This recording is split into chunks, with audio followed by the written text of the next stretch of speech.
Bumabalik na ng Pilipinas si dating Bamban Mayor Alice Go matapos mahuli sa Indonesia. Kasalukuyang nasa kustodiya ng PNP si Go nang arestuhin siya dahil sa kasong graft and corruption. Mismong kay Go na rin nanggaling na nakakatanggap siya ng banta sa kanyang buhay. Nasa frontline ng balitang yan si Gary De Leon. Pasado alauna ng madaling araw kanina, lumapag sa private hangar ang chartered plane na sakay ni dating Bamban Tarlac Mayor Alice Go. Kasama niya dyan sina Interior Secretary Benor Abalos at PNP Chief Romel Marvil. Pagbaba ni Go sa eroplano, sinalubong siya ng mga tauhan ng Immigration, PNP, CIDG at National Bureau of Investigation.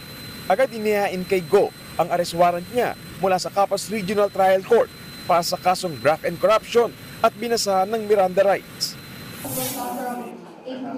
Dito'y sinalang sa booking procedure si Go bago iniharap sa media.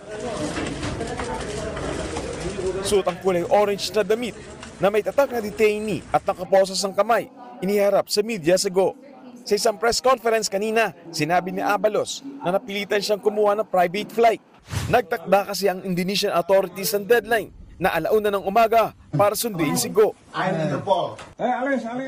Hindi raw nila maaaring i-hold ng matagal ang sinibak na alkalde dahil wala siyang criminal case at wala ring jurisdiction ng Indonesian authorities kay Go.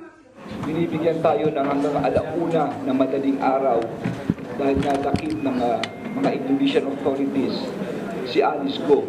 Kung hindi ito aayusin ng Pilipinas, makapakawala nila si Alice Go.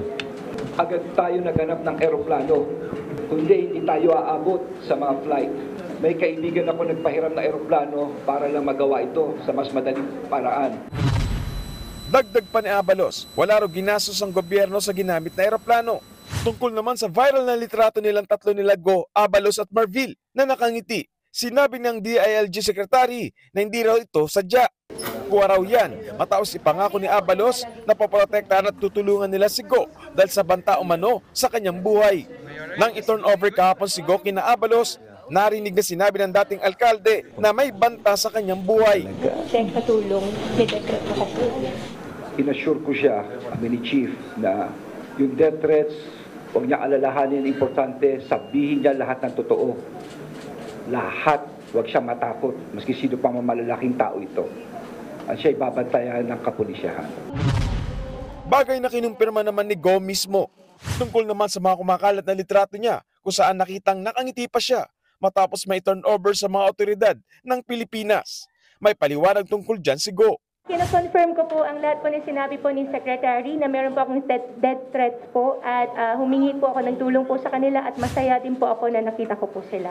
I feel safe po. Maraming salamat po. Tumanggi nang magsalita pa si Go dahil malalabag daw ang kanyang Miranda rights. Wala kasi siyang legal counsel na kasama kanina. Ayon naman kay Abalos, wala raw kasunduan ng Indonesia at Pilipinas ng palit ulo para kay Go.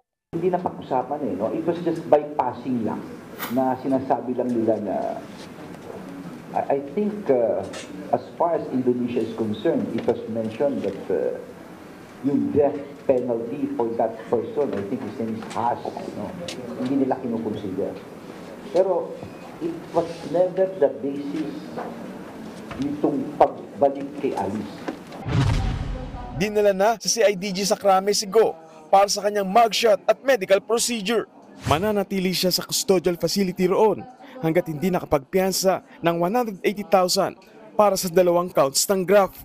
Nagbabalita mula sa frontline, Gary De Leon, News 5. Mga kapatid, Lucy Cruz Valdez po, maging maalam at may pakialam sa mga napapanahong balita sa bansa. Tumutok at mag-subscribe sa News 5 social media pages.